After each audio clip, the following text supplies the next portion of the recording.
What is up, guys? Welcome back to the channel. As always, keeping you updated on all the latest wrestling news. And SmackDown just went down with a heck of a main event between Bryan and Roman Reigns. So we're gonna talk about that, everything that happened on the show, and more of the latest reports, backstage news from WWE, more of the recent rumors, and so on. So you guys already know, to continue being up to date, make sure to have those notifications turned on. Consider checking out the second channel for even more wrestling, and let's get right into it. Before talking about that massive main event, the show started off with Bianca Belair welcoming the fans to SmackDown. She then gets interrupted by Robert Roode and Dolph Ziggler, the SmackDown Tag Team Champions, which then get interrupted by the Street Profit. This leads to Bayley coming out, stealing the mic from Bianca Belair, and just started laughing, because that is a typical Bayley thing to do. And yes, you already know where this is headed. It is a six-way tag team match in which we get Bianca Belair and the Street Profit defeating Bayley, Dolph Ziggler, and Robert Roode. Throughout the night, we had a couple of superstars giving us their predictions on tonight's main event. Surprisingly enough, we even had Seth Rollins saying that he's going for Daniel Bryan. Second match of the night, we had Natalya and Tamina defeating Nia Jax and Shayna Baszler. Tamina picked up the victory after a frog splash on Shayna Baszler. We had Sean Ross Sapp of Fightful indicating on Twitter that this actually is the sixth time that we get a match between these women this month. Really goes to show you how creative cannot come up with anything different, which is unfortunate. The women's division right now in WWE, on the main roster at least, is really a pain to watch because of how bad the creative is. We had another hype promo for Aleister Black's return. Big matchup between Apollo Crews and Big E for the Intercontinental Championship.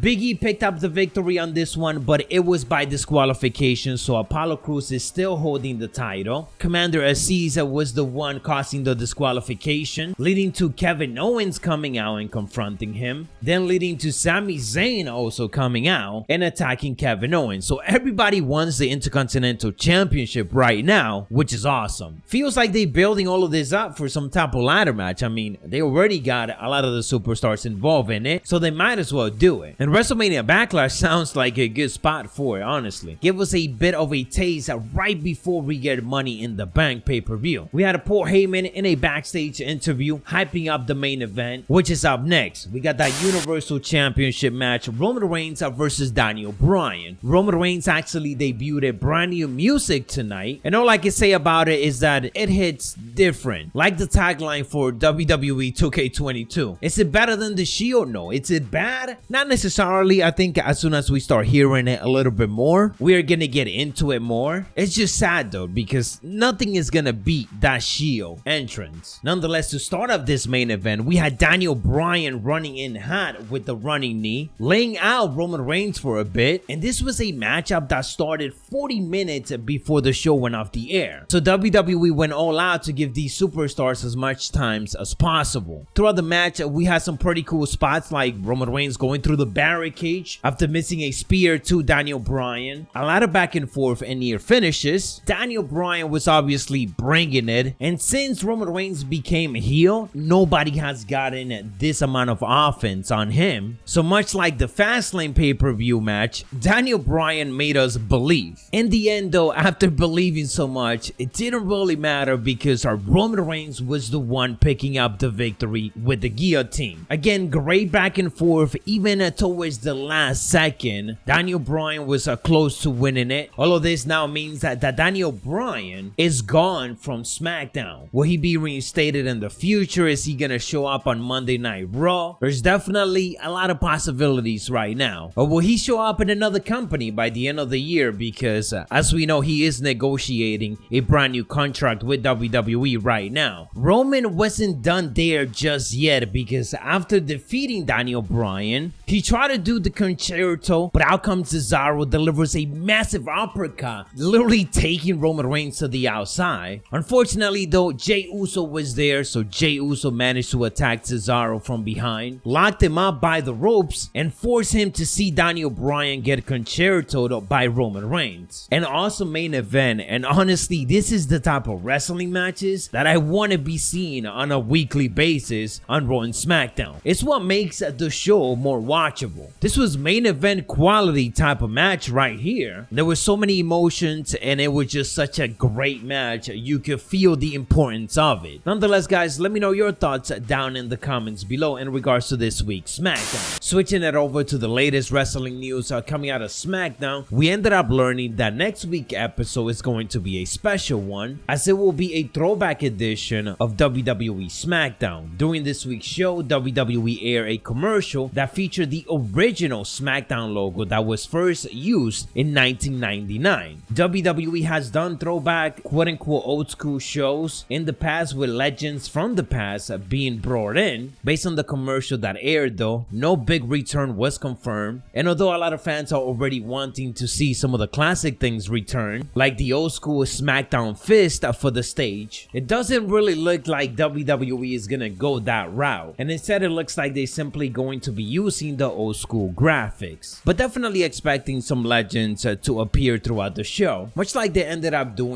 for the Raw Legends show that we got early on this year. Sticking with SmackDown, we got some news in regards to WWE's current plans for Sasha Banks. She ended up losing the SmackDown Women's Championship at WrestleMania Night 1, and according to Ringside News, WWE plan is to not feature Sasha Banks for a while following that WrestleMania loss, because they want to let Bianca Belair and Bayley have the spotlight for the time being heading into the WrestleMania Backlash pay-per-view, so that then when Sasha Banks ends up attacking Bianca Belair, it will be more significant. I like this plan if WWE is not gonna do anything with Sasha Banks at WrestleMania Backlash, and if she's going to challenge for the title once again, then it makes more sense for her to just let Bianca do her thing and finish with Bayley, and then come out of nowhere for the attack. Onto some backstage news. It looks like Vince McMahon's shakeup in the backstage continues. The latest reports indicate that Adam Pearce has been promoted to Director of Live Events. This has been a position done by Michael Hayes, but now he has been more involved in producing matches, especially for the likes of Roman Reigns. According to PW Insider, this change is being seen as another sign that WWE is itching closer to touring and doing live events once again. There's no specific dates on it just yet when WWE is going to be back on the road, but as we discussed before, they are looking at SummerSlam to potentially be the start of that, and even before that around June. Early on this week, we also had reports indicating that Jason Jordan ended up receiving a promotion. So Vince McMahon right now is really making a lot of changes in the backstage with more younger talent, which is a good thing. Onto some other news, we had Chris Jericho revealing that AEW is having more production meetings to fix a certain problem that they've been dealing with, and this is something that we noticed before and we talked about it a lot, and in social media fans usually complain, and that is that AEW tends to do a lot of the same type of segments, which is why we get so many brawls, we get so many factions battling it out, and we see a lot of the same spots multiple times throughout the night, such as the Young Bucks sending somebody through the table. Then we get Chris Jericho doing the same thing with the Inner Circle, and Kenny Omega and Jon Moxley are going through the same spot. To fix this repetitive problem, Chris Jericho recently spoke to Busted Open Radio, where he said that AEW is doing more production meetings with coaches and agents